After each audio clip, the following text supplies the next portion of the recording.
গন্ডাছড়া মহকুমার ৩০ কাঠ এলাকায় এক যুবক সুজিত নমশূদ্রের রহস্যজনক মৃত্যুকে ঘিরে এলাকায় ব্যাপক চাঞ্চল্য সৃষ্টি হয়েছে। ৪৫ বছর বয়সী এই কৃষকের মৃতদেহ উদ্ধার হয় পাশের গ্রাম লক্ষ্মীপুর হলুদজারি বুদিচারিয়া স্কুল সংলগ্ন এক পরিত্যক্ত জমিতে।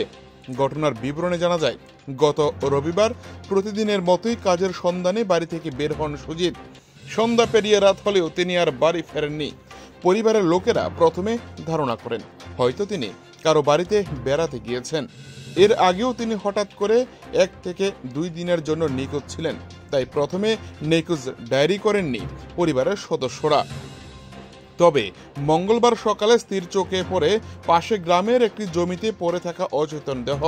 কাছে গিয়ে দেখে সেটি তার স্বামী সুজিতের মৃতদেহ। ঘটনায় খবর ছড়িয়ে পড়তেই এলাকায় আতঙ্ক ছড়িয়ে পড়ে। পরিবার, প্রতিবেশী ও স্থানীয়রা ঘটনাস্থলে ভিড় করেন। খবর পেয়ে দ্রুত গন্ডাছড়া থানার পুলিশ ঘটনাস্থলে পৌঁছায়। উপস্থিত ছিলেন গন্ডাছড়া মহকুমা পুলিশ আধিকারিক সৌগত চাকমা, থানার ওসি অসীম সরকার ও এমডিসি ভূমিকানন্দ রিয়াং সহ বিশাল পুলিশ বাহিনী। আমবাসা থেকে ফরেন্সিক দলও ঘটনাস্থলে আসে সকাল ১১টা নাগাদ।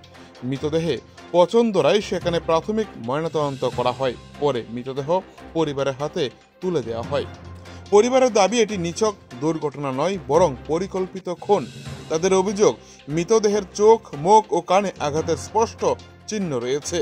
একজন সহজ সরল কৃষক যার সাথে কারোর কোনো শত্রুতা ছিল না, তার এমন মৃত্যুতে সন্দেহ প্রবল হচ্ছে।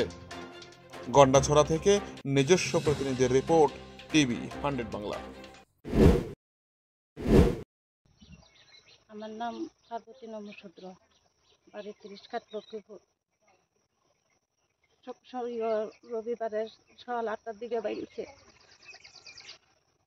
১১টা ১২টার দিকে একবার ফোন করছে। ফোন করে কইছে গরু নিয়ে আসছে, ডাক্তার নিয়ে আসছে বাড়িতে। আমি কইছে আইছে না, তুমি বাড়িতে আমি আইতাছি। এরপর আর ফোন টোন নাই, কোনো খবর টবর নাই। আজকে ৩ দিন হয়েছে ভাইতাছি, ভাইছি না। আজকে সকালে ঘুমোতে উঠতে এদিকে যখন আইতাছি, এরপরে দিয়া এদিকে এসে আমি পাইছি, ফাইয়া তারা ডাক দিচ্ছি। এরপরে তারা আইছে। কোনো এমনি কোনো কাজা জামালা কোনো কিছু নাই। শরীরে কোনো ক্ষত আসেনি? না, এমনি আর কোনো ইয়ে নাই। স্বামীর নাম জানে কি? সুজিত নমশূদ্র। ছেলে মেয়ে? মায়া ২ জন। এখন পুলিশ আইসেনি ঘটনাস্থলে? আইছে। এমনি দেখতে দেখা যাইতেছে মারছে।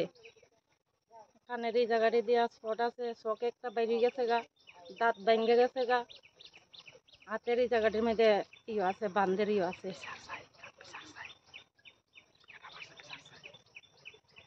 মোহন তো গরিব মানুষ, কোনো দিকে ইয়ে করতাম পারতাম না, মানে কেমনে বিচার পাওয়া যাইব এদিকে চাই।